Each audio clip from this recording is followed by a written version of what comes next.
you want your people to like you, something that's wrong on the floor of the house, call it wrong. Don't call it yes when it's a no. That's when you got the 2023 finance bill. Being a member of parliament of Fort Kenya, being the member of parliament for the Speaker of the National Assembly, because he votes for me. Yes. And being in the same party. In the same party. He's my party leader. I come from his constituency. He has a vote from, because he voted for me in the Mahele primary. You know, being in Kenya Kwanza, but the finance bill of 2023 has come. My people have told me go and vote no. Yes. Now I have to choose between two bosses. These are bosses in Nairobi, top bosses. We have the president, the deputy, and the speaker. And the speaker is sitting there looking at me. And then here are the people of Kapchai. They are telling me we don't want this taxation because actually we can't manage. The tax regimes are bad. You can't tax housing. Star workers are badly put. You cannot do this. Majimbo, go and say no. When I stepped on the floor of the house, people are shocked to say the member of parliament of the speaker is voting no. I voted no on that finance bill. Ulienda ukasikiza ground. Nisikiza ground. Na hiyo ground bado naisikiza hata sahi. So it came again, the 2024 finance bill. Once again, I voted no. You see? And then it came the issue of Rigathi Gachagua, the impeachment of the deputy president. I'm the only member of parliament from this region and from government who abstained that vote. My people told me don't participate. You see, when you read the book of Things Fall Apart written by Jinua Lumoka, Alubata Chepe, it says that you cannot kill a man who says nothing. Ikemefuna was a son who was not supposed to be killed by Ogongo. So when Gachagua, according to our people, Gachagua has nothing wrong with them. Gachagua had nothing wrong with our people from Kabuchai. They said, Majimbo, don't participate in their war. I abstained. I've been 43 years wars when I've been doing this thing. So is it like you abstained because you felt like it, or you abstained because you felt like they are being unfair to him? They were unfair to him. Up to now, I still feel they were unfair to him. In the African setup where I come from, you cannot chase an antelope with your brother. You chase an antelope, and an antelope runs very fast, you know, my sister. Then when you get hold of the antelope, you skin the antelope, you roast the antelope, and chase your brother who you chased it. You chase him out of the house and eat alone. According to us, the Bukusu, they say the bone will cross your esophagus, and you might die. Yeah, scolded will choke you. So we don't allow. When, according to me, it was unfair, up to today, it remains unfair. In any case, Mheshimiwa Uhuru Kenyatta had issues with the deputy president then, Mheshimiwa William Ruto. There were issues. Maybe Uhuru was right, maybe Ruto was right. But they had to accommodate each other up to the last moment. That's called the brotherness. So according to me, Rigathi Gachagua will have been left there. You can even, as a president, run a country without giving him duties. You know? Yeah, you can delegate all the duties to the deputy prime minister, you can give all the ministers, and you can leave him there without duties, but in the office. That thing. Now look at how Rigathi Gachagua is struggling. He's struggling to remain in politics because either that impeachment, you know, it locks you from opportunities of politics in the future. So that is what he's struggling with. You don't do that. So that is what my people told me, my brother, our son, don't participate in a war that does not get close to you. Will you mind working with him? I will work with him. I have no problem with Rick G. And Rick G speaks the truth, you know. Rick G speaks what the ground speaks. Rick G said that don't kill chances. You see? And I almost learned that he was having that problem with government when I saw him address a press in Mombasa. And I saw the president addressing the press in Nairobi. I said, what is this? A president here, a deputy here. Kumbe he had an issue to tell that, please, you know, being a deputy president, you have access to a lot of information. Maybe he knew how many youths were being killed. So he said, no, don't kill the Egyptians. These are our sons and daughters. It came to be like that. I have no problem. I wish him well. I don't subscribe to his ideals, but I think he's heading his way. I'm heading my, because why I'm saying I don't subscribe to him, I've never in my life dreamed to being a president. No, I want just to become MP for Kabuchai. And to be the MP for Kabuchai, I don't need Rikaji Kashago. I don't need another person. I don't need all other leaders. I need myself with the people. But you need to align with the people that you feel like they're telling the truth, and The you're people, saying he's a truthful the man. people are funny, my sister. The people can give you a dress like I'm dressed here. My trouser is black, my shirt is not black. They can elect an MC on this ticket, an MP on this ticket, a president on this ticket. It doesn't need for you to be a sycophant or a choir master of a person. Sure. Yeah, so please, if it is to do with sycophancy, by the way, that's why Majimbo is popular. I don't play sycophancy. No. Me, I formed Fort Kenya. Okay. I was in Fort Kenya with Omolo Kijana. Tulikuwa vijana wa Malwa, vijana wa Masinde Muliro before, when I was in secondary and university. But I got lost into employment and whatever. I came back again to resurrect when I wanted to become MP. But when I wanted to become MP, remember that Honorable Moses Masika Wetangula, who was in Fort Kenya, had a candidate called James Mukwe in Fort Kenya. So I could not get out an outright ticket. So I had to look for a party that I could get to the final. So that's when I went it. So after this person got some problem, then I had to come in now in my old party again. So there is we worked very well. My first 2 years after the by-election in the Kabuchai constituency, we worked well, and we are still working well. Yes, with Moses Wetangula, the speaker. Okay. Yeah. What is the relationship with Wetangula? I think the relationship is frustrated. I think we call it in biology a vasoconstricted relationship. Ever so what? A vasoconstricted. In your body there are veins. Yes. And when the veins shrink or get close like this, then the blood cannot pass well in the lumen. That lumen. So it's called a vasoconstriction. I think the relationship is vasoconstricted, and I think it's because of we school in different thoughts in terms of how we relate with the people. Maybe what he wants is government, and the government is about the president, it's about the minister, it's about him.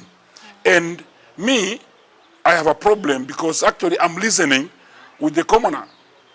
And you see, in politics they say, if you want to survive well, my sister, you must descend from the cuckoo to the commoner. That is it. If you have to stay at the cuckoo, I'm telling you, you will have a problem with the commoner. And the moment you have a problem with the commoner, forget politics. So me, I've tried to be there. Maybe one time, if Moses will come also and start putting with the people down here, maybe we shall still be together, because I have no problem. What I am against is this. You cannot, as government, come here and decide to sell Nzoia Sugar Company.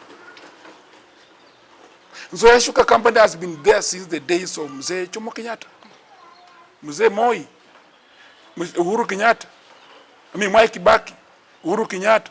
This regime is, I think, the 5th regime. This Nzoia is economic base. In fact, one day when I was listening to Ever Ready Parker Power, then, they were saying that the moment Nzoia inalipa wakulima pesa, ndio unaona makaa yetu inauzwa. Because Muluya na radio, unajua sisi bwana. Sasa hiyo makaa Ever Ready kwa inauzwa sana. Najua tulikuwa na radio ya kaa moja. Yeah. Yes. So Nzoia is our economic powerhouse. You are telling us that you are giving it a foreigner who is coming in for 30 years, who say that he's retrenching because now he has retrenched staff, and he is changing the name from Nzoia to something different, because when you give it to a different person, it changes the name. And the moment you change a name of Nzoia, and you have not paid farmers, farmers cannot take the new farm to the court. And farmers cannot take to court the old Nzoia because the directors are dissolved. True. Yes. So I asked them, why in the first place are you deciding to sell this company? In our manifesto, when the deputy president then, Honorable Ruto, came to Kimilili for an economic forum before we went to the elections, before he won. He told us, and we agreed that in 100 days we were going to bring new machines in soya, not selling it. As I talk today, all farmers owed Ken are not paid. The name has changed. Where will farmers go? And they are saying that these farmers cannot be paid by the new person. They are saying he is supposed to be paid by government. Which farmer with crocs will move to the minister of Mbadi to ask for his money, 1,250 or 20,000 from Ken? Which farmer? They are frustrated. And that is what I say, that don't sell. Waliuza na nguvu ndio hii. I told them. Maybe you have asked me why I'm popular. I told them. Why did Uhuru Kenyatta had something called Linda Mama? Linda Mama, in fact, it went so deep that it was even to a level that mama akipata mimba, kulikuwa na watu wa pikipiki wa afya wa mtaa wanaenda kuuliza, hii mimba ni ya miezi kama 7, wanaanza kukupangia. Ikifika 9 wanakuja kuchukua, wanakupeleka hospital for delivery. Unapewa nguo na besheni free and you go home. Linda Mama was removed by this government. I said, where is it? Mimi nikakuwa mbaya. I asked them, where is Edu Afya? Edu Afya was for schools. Students, when he was sick in school, he could be taken to hospital. Then from hospital, wanalipa na insurance, wanakuambia mzazi, mtoto alikuwa mgonjwa tukapeleka Kimilili hospital, ametutiwa saa yako sawa, ako shule. Saa hii unaambiwa peleka pesa.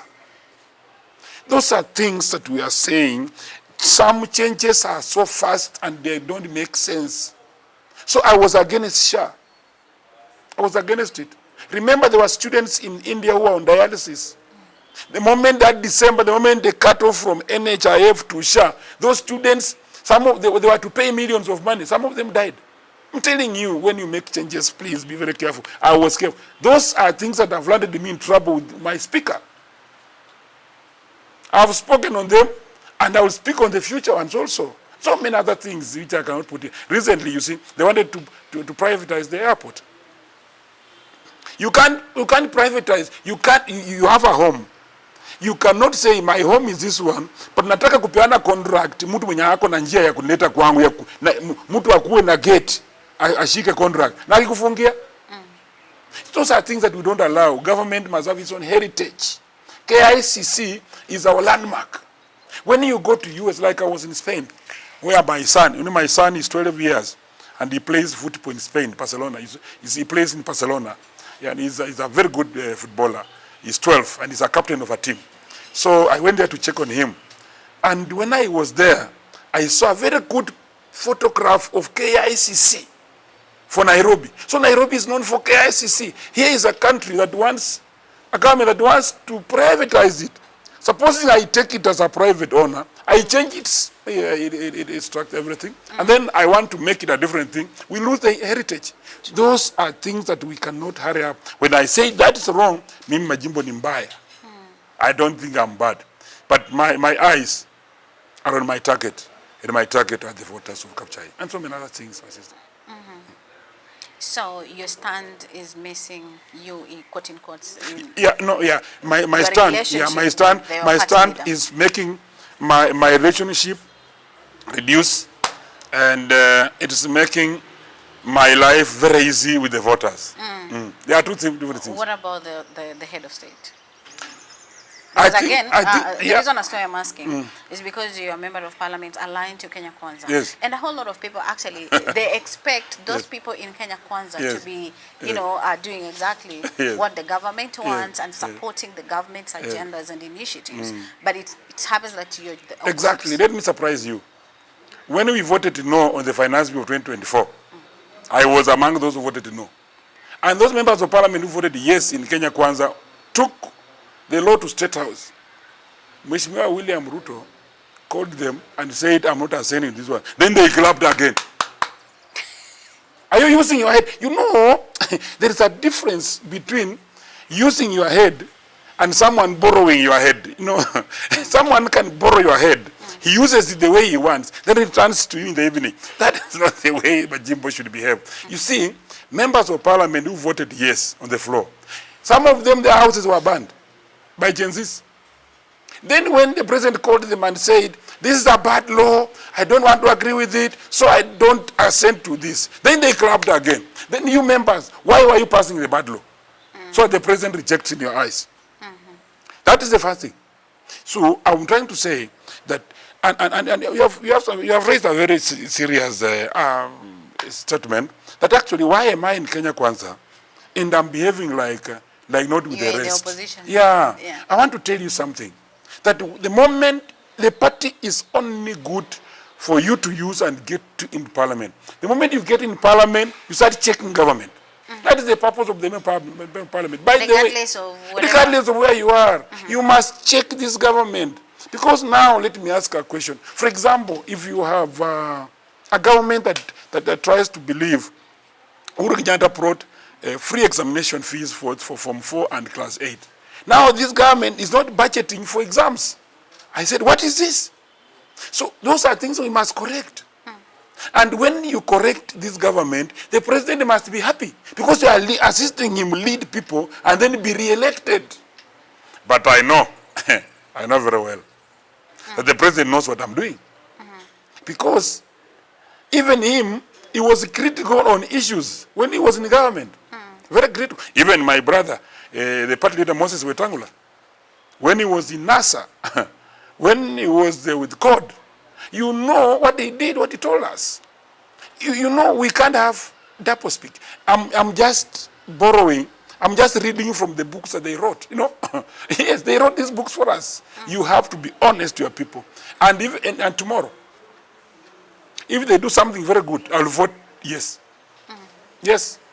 But if something comes again wrong on the floor, I'll vote no. You know, I'm a member of parliament who has, for one time, I think I was denied to enter State House with the other members of parliament of Kenya Kwanza. And I was turned away from the gate. I said, oh, Kumbe, we have got this far. So what had happened? Okay, they had called the members of parliament of Western region. They were going to have some discussion in State House. When we all get to the gate by that time, we had a Nyanza delegation in State House with James Orengo. So they were there in the morning, then we were to go in the afternoon. So they almost took some time, past the normal time, so we were told to hold at the gate. So when we were held at the gate for around 30 minutes, all members, when the Orengo left, then they were now going through the list now, because we had voted at the gate to go. The members of parliament who have come, they ticked all MPs and my name was not, they said, you are not here. I said, Kabuchaya, sema tunakujua bwana mheshimiwa. Sisi ni maaskari tu. I said, now fine. From there, I don't go to State House. I think they had known what I do. Maybe I don't agree with so many things when they are going to discuss. And I remember when they were going to discuss, they went to discuss selling Zoya. When they agreed that, okay, let it go. When I was there, I wouldn't have agreed. Because I remember we brought a challenge in State House, me and Boni Khalwale. Khalwale told the president that my president, my good friend, do not attempt issues of Nzoya and don't attempt to sack the Minister for Health. By then it was Deborah. Because Deborah had first issues. They were trying to, in fact, that same afternoon is when Deborah was transferred from health to environment. I think she was on a high seat, but Mheshimiwa Khalwale told the president right there that please, we don't want you to touch on this. So some of the things we say outside here, get to them. So since then you said you've never stepped. From there, they have been going several, not even step there. When they invite, I never get their invite on my phone. So when was the last time you were at State House? I think a year ago. A year ago? Yes. Despite you being a Kenya Kwanza affiliate or member of parliament, you don't go to I don't go, but I'm comfortable. I don't go. You see, you can't, when you go there, you discuss issues, but the only advantage you get there out with is 100,000. You know, see, it does, a member of parliament is not that cheap. Oh, so when members of parliament are invited, the State House okay, fine. I don't want to go past that. Okay. But a member of parliament should not be that cheap. Okay. And that is why actually I was asking what is your relationship with the head of state, because now even being denied access to State House, then that means a lot. You know he's a busy man. I've not called him the last 1 year. I think I will try a call today after this. see if he can pick, because actually he has been my friend, by the way. He has been my friend. William has been my friend for long. In fact, during the campaigns, he really supported me. I just want to salute him for the support he gave me. But after I got into office, I think I got preoccupied by the issues of the Kapchai. And maybe the issue of Kapchai does not agree with what they are doing. That is the only difference, my sister. Okay. So, Mheshimiwa, I want to know, because you've touched on a number of things that the government, or rather the then Deputy President, when he had the economic forum here, he pledged he will do, he didn't do, including Nzoia and all that. So do you think he literally betrayed Western Kenya? Economically betrayed, and it is becoming politically toxic. Okay. It's becoming politically toxic. It's getting in the people very quickly. And people, we have the acceptability rate of my president. The toxicity that you're talking about is from the head of state? Yeah, it's from what they not. You see, when we talk of government, we talk of the head of state and the ministers and what they do. Yeah. All what is done actually majorly, it's creating some kind of toxic grounds, which he can correct if he comes up quickly and places in remedies. He can do the corrections. But so far as it sits today, if elections were called tomorrow morning, I think we shall lose in Bungoma as Kenya Kwanza. That's why I don't want to associate myself with losing. I would rather stick where I can win the election. By the way, it does not matter how you win an election. It matters that you are in parliament. So your people must support you. Yeah. So that is there are issues so far, and this issue of using state machineries to frustrate those who speak the truth should stop. Saying that you don't want to stick with a place where you're going to lose, does it mean that you're on exit plan? I think I'm not on an exit. I think exit from where? Because already come and exit. No, I just want to know, because you said you don't want to stay where you're losing. So where are you losing and where are you going? But actually from what I've talked to you, yes. Then I exited long time ago. I'm just away. Because if my people exit, why should I sit there? Yeah. So exiting where? I'm just with them. You are not with the government. You're not supporting Kenya Kwanza, so you're not with the Kenya Kwanza. You know, a member of parliament is not government.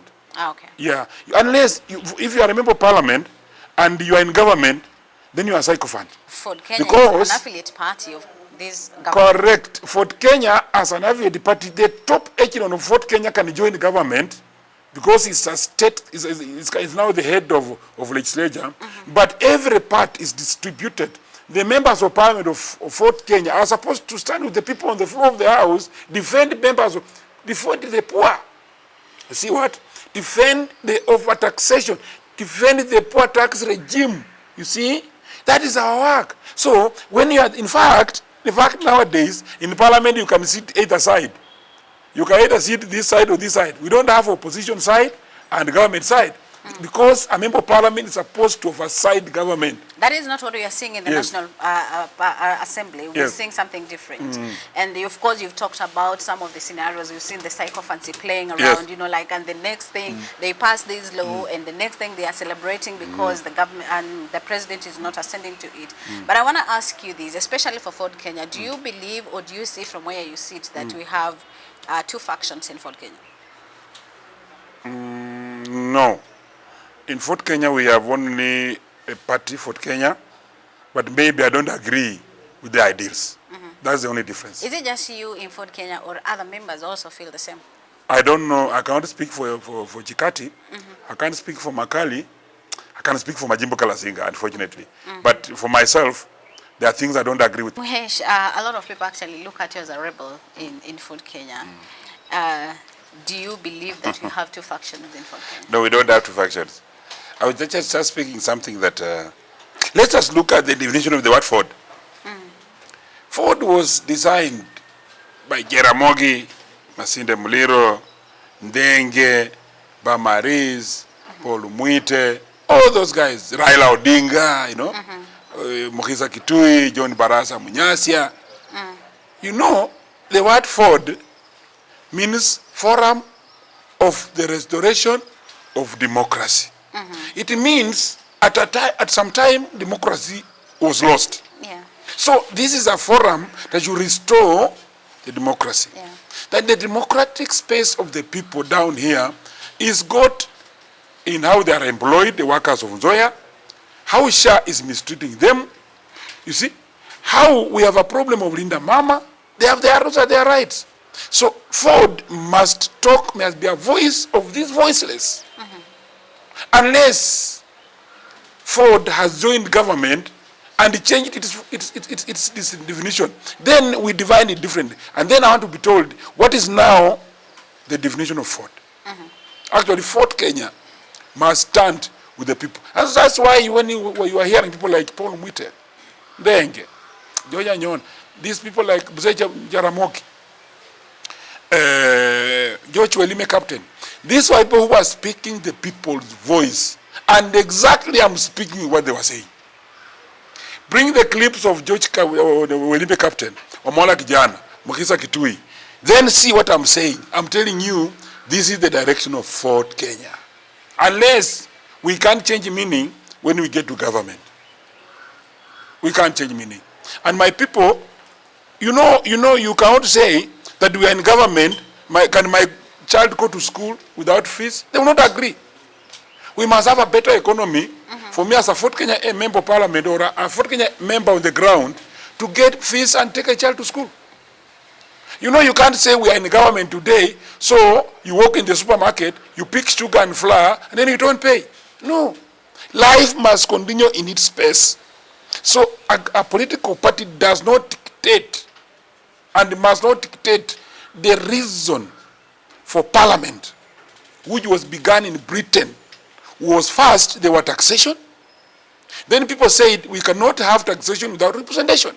If what I'm doing is putting me a picture of being a rebel, then be it. Be it. Because actually this is what, and I will speak it today, I spoke it yesterday, and tomorrow I'll speak it again. Actually, we must put our people first, not the government first. Mwenye anaumia from that, si ni raia. Sukari ikipanda, si mwenye anaumia ni raia. Mafuta ikipanda, si mwenye anaumia ni ile wa bodaboda. So kama wale wa bodaboda na wao raia ndio wananitumia kuchochea Fort Kenya na Wetangula, then be it, because those are my bosses. I don't think someone can come from Kisii or Ronyeri to tell me, go and hate Moses because he do. I cannot do that. But I will hate anybody, leave alone Moses. I will hate even the president if my people are suffering here.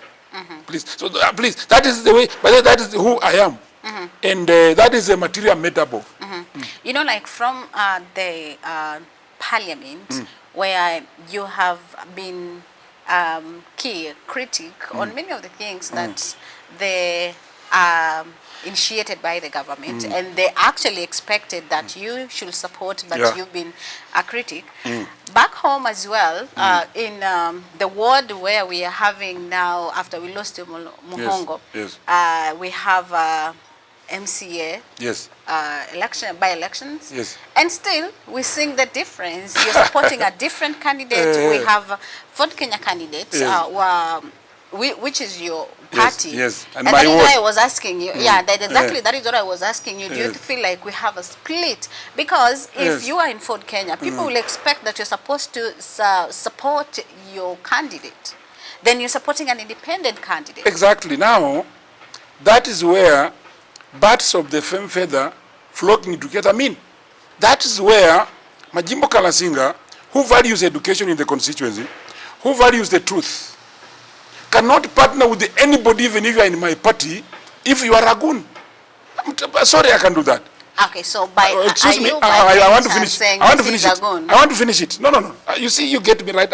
Okay, that's a very good question, and I wanted that question to come to me because actually I want to open it very openly, very well. Okay. The candidate, independent candidate, who is Eric Wekesa, is a very sober young man. He has tried twice. He has been coming almost second top, first, third top, Eric Wekesa. I don't want a candidate who was used by the top, as you have said, to crash the windscreens of Rigathi Gachagua, George Natembeya, Eugene Wamalwa, Kalonzo Musyoka, Matiang'i in Chwele. My sister. A person who threw bigger stones is rewarded by getting a ticket. That because you are a good man. You know how many guns were there? So many. All those MPs had bodyguards. If they had to choose to shoot, my people would have died. A lot of them. But they chose to turn back at the vehicles. Not entering Chwele. When they turned the vehicles, they were crushed when they are turning back. When somebody amesalimu amri yako, umeweka vijana hapo wa bangi na mipini na mawe, wamesema uingie hapa, and then mumeona mmesalimu, you are turning your vehicles, then they crashed the vehicles from there. The vehicle of Kalonzo Musyoka was smashed from the front, side, and everything. He lied in the vehicle like this. I'm telling you. Matiang'i, George Natembea, these are leaders. Supposing you do this to these people, and you know, this is the same person who has been rewarded with a certificate because he did the best job. You want Majimbo Kalasinga to support that? Count me out. You see, if it is politics, if supporting such a person, if not supporting such a person means me putting in politics, then be it. I don't buy that politics. That is the politics of goonism. You see, I mentioned that, I had that reason. Now, I want to ask myself the second question. When you bring here, when we had a by-election in Bungoma County, when Honorable Masika Wetangula had been given the speaker position, when Wafula Wakoli was running for senator in Bungoma, Didmat Barasa, who was an UDA MP, came to campaign for this man when the UDA candidate was Mwamba Bonga, a senator. You want only to see this? Right now as I'm talking, Honorable Boni Khalwale is a UDA senator, current. He's supporting a DAP MP in Malava, Seth Panyako. You see, these things is all over the country. It's not only Majimbo Kalasinga. And you see, I have not chosen to divide the party for Kenya and Kajole Kapchai ward. I have just supported a person who is not in the party. Yes. So that is the only thing. And I'm asking myself a question. It is the people's choice to vote. Even me, I've just proposed to him. I've just brought him. If the people will say, Eric Wekesa, thank you, my Lord. If they will say it's Vincent Maunda, thank you, my Lord. They have the power of the past and the power of the vote. Mm-hmm. Yes. So that is where, by the way, that's where I am. And yesterday, I presented my candidate very well. I went out with him. I campaigned with him for him. He's now relaxing. You even see my voice is not well now. I think this is the best voice I have because yesterday after shouting yesterday, after addressing so many rallies, and the immense the support I got on Chwele Market, I said, wow. But also, why are you not following up the words that the speaker said in vernacular about me? I don't understand. No. Nowadays, you can interpret Kibukusu into any language. Yes. When a speaker of the National Assembly comes to call people and addresses them and tells them that an MP of Kapchai will be out of this constituency across to Uganda or across the border when we shall be holding the elections. What does that mean? Wewe ni speaker, unakuja hapo nasema atangua ngambo gani? Ngambo ya mbinguni ama ngambo ya Uganda? I have a wife in Kenya. Wanataka afanye nini na bibi yangu because ndawacha? na mimi si nyungu eti nitapasuka. Yes. Mimi si sabuni eti nitaoshwa ishe. I'm also a man. Yes. So I'm in fact, when I had a presser recently, it was just a response. There is no single day you journalists have heard me abuse Wetangula. My word, this mouth has never. I've only been talking about issues that affect my people. I've never mentioned it. But until he mentioned me in his home, he called 500 delegates of Fort Kenya from the ward. Then he addressed them. I know he talked for long. And he said that, you see, he even abused me on how I behave on the floor of the house. Come on, he's a speaker. Let him call a point of order when I'm on the floor and tell him, Majimbo, you are wrong here. Not come and address the issues of parliament. That's not the way to go. And that's what I say. Why do you feel like your life is in danger. I think when a speaker tells you that you will move out of this constituency before the election, then that's dangerous. I think the word dangerous comes from danger. But if someone can dangerously say some words, then I'm in danger. It's just purely that. Yeah. Have you reported the matter? Yes, I've done. Where? Actually.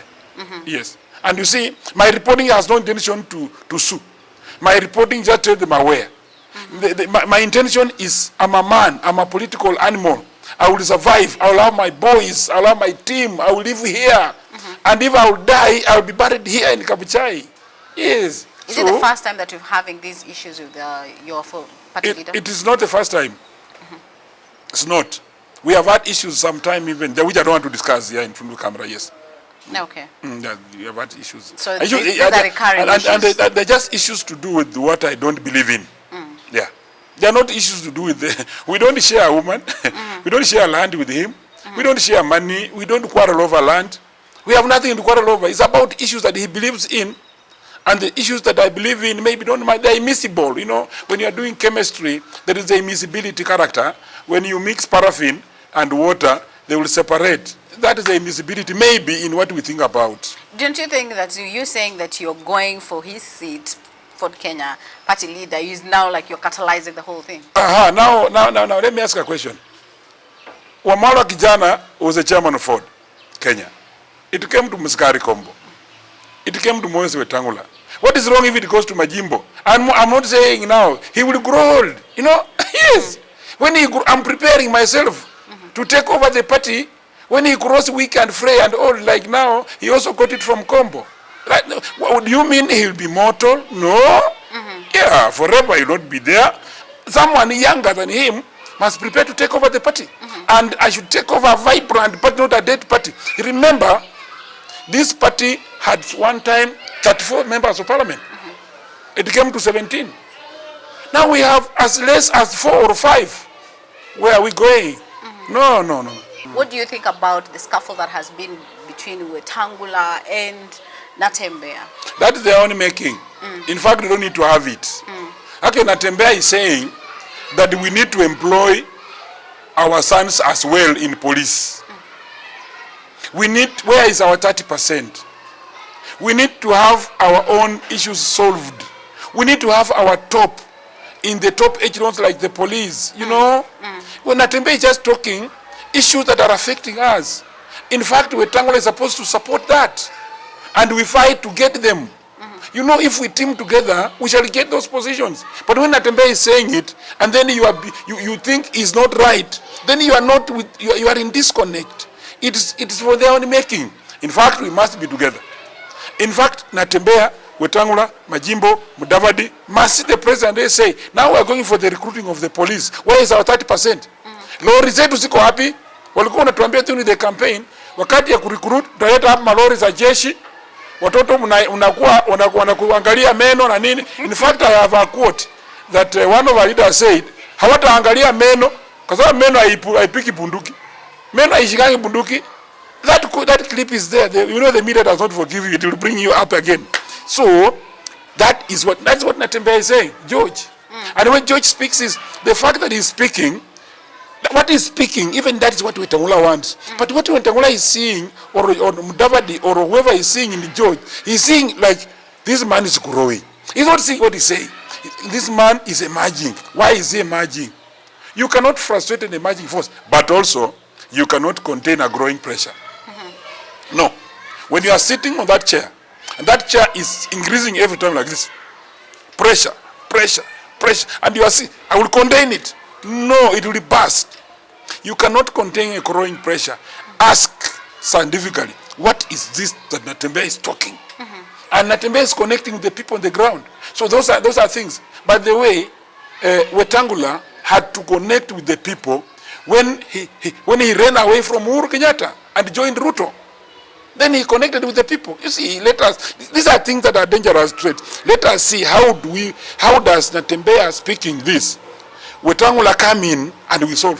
In fact, if Wetangula wants to finish Natembeya, he will do what exactly Natembeya is saying.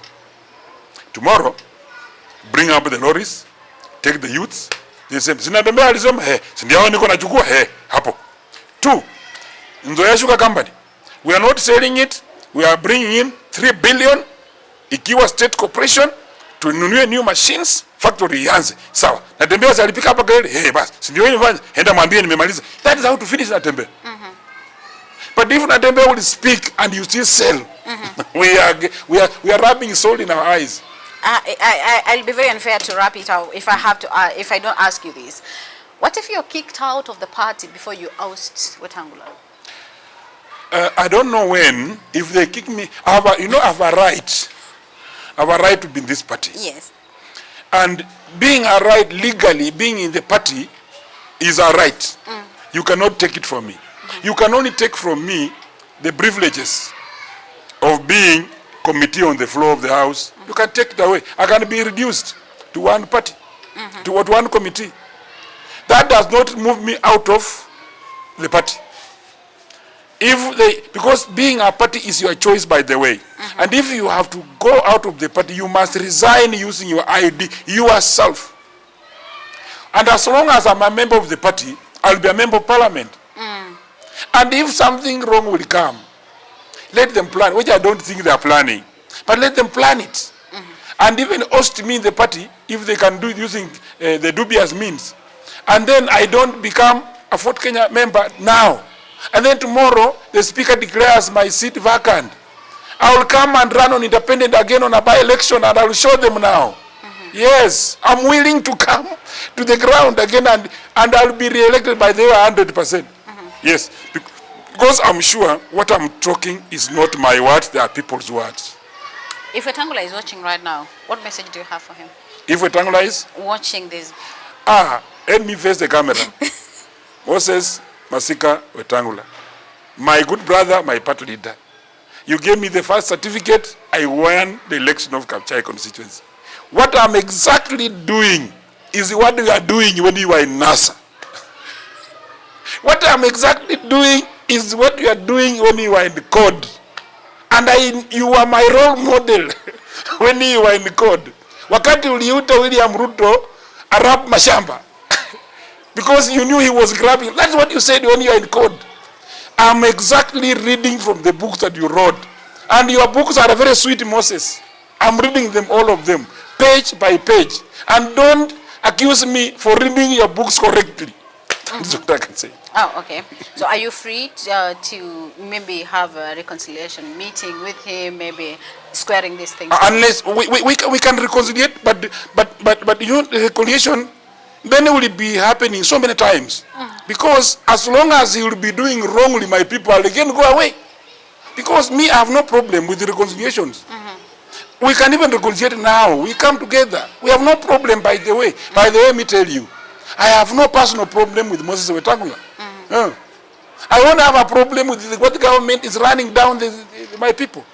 Yes. So, if we can reconcile now, but as long as tomorrow something wrong will come and hit my people on the ground, I will again go against the same government. So we shall have so many reconciliations if that has to work. But I respect, I'm ready to reconcile. We can reconcile with him, but we can't reconcile at an expense of a person suffering on the ground. Even we have even gone to the office of the speaker to tell him to take control of his very bad MCAs who have no respect with me. He said he will call the meetings. He has never called a meeting. So I believe that he has reasons why he has, but I've reported to him so many times. But what I've also told him is, I will never leave my people. What the people will tell me is what I will do.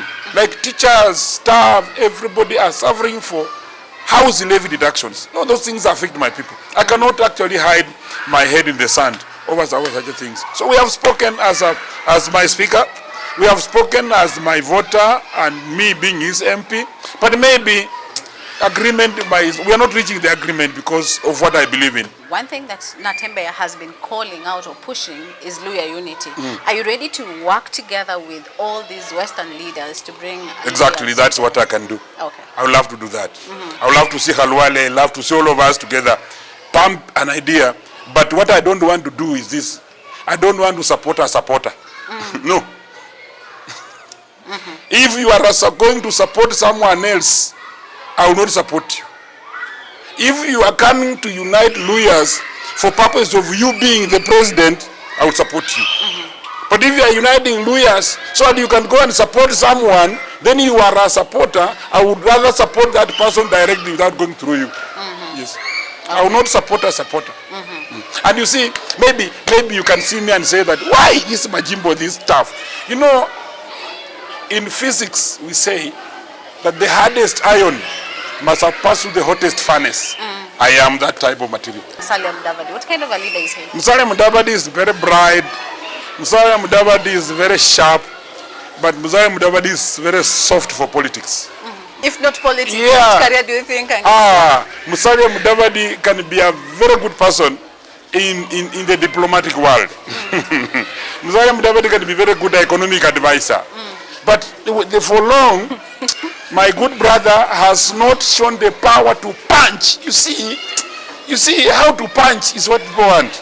Musalia Mudavadi is and you know, but have you asked yourself a reason why Musalia has survived very well in all these regimes?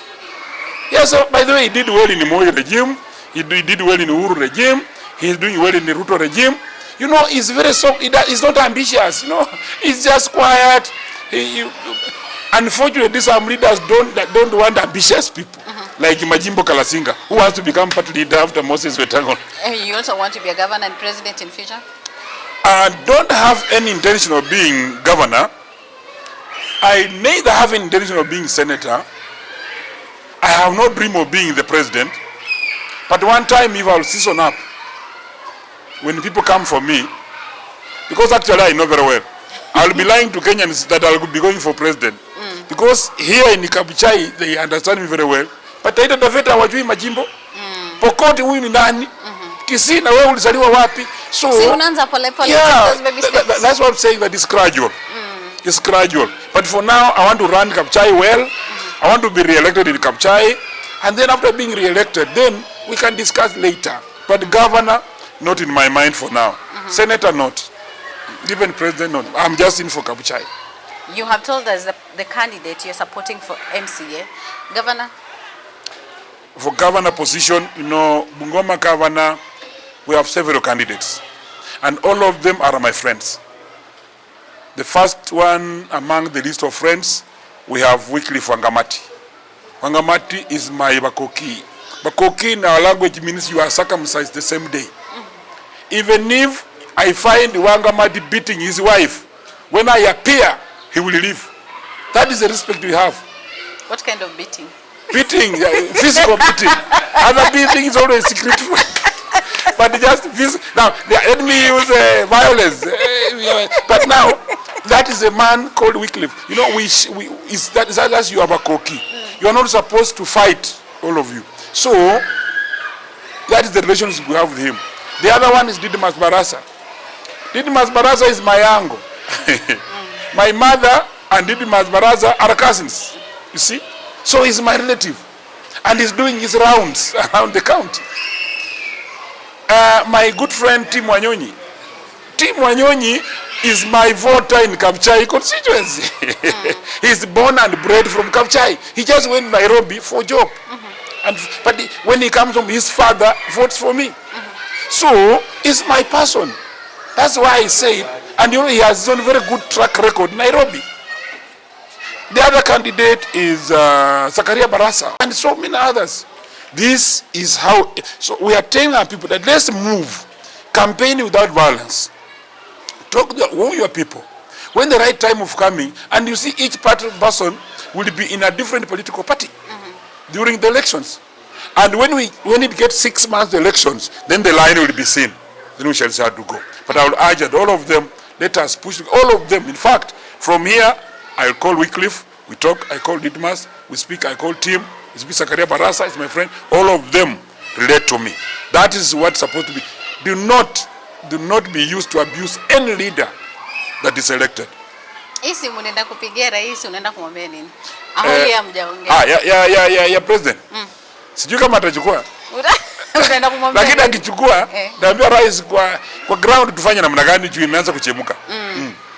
You think like Kenya Kwanza has lost a lot on the ground? We have lost almost 80%. We are remaining with 20%. And the 20% maybe there are few loyalists. Those are the ones that are remaining. But entirely, we have lost a lot, particularly the agencies. The youth have gone. Bungoma gave Kenya Kwanza a lot. Yes. So you think that will happen as well? We tilted the scale here from here. You know, election was won and lost in Bungoma. So that is the problem. As we talk today, but still we have some good time. We have 2 years. To salvage the situation? Yeah, to salvage the situation. Okay.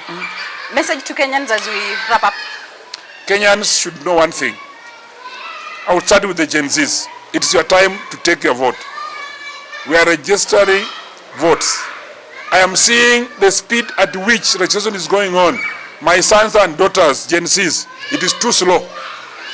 Ask yourself, can we start now tweeting and calling ourselves asking, have you registered? Let it go round. If we want to change this country, change will come with you. And vote. You know, if you don't vote, then you have voted a wrong person already. Yes, because we have made that wrong person win.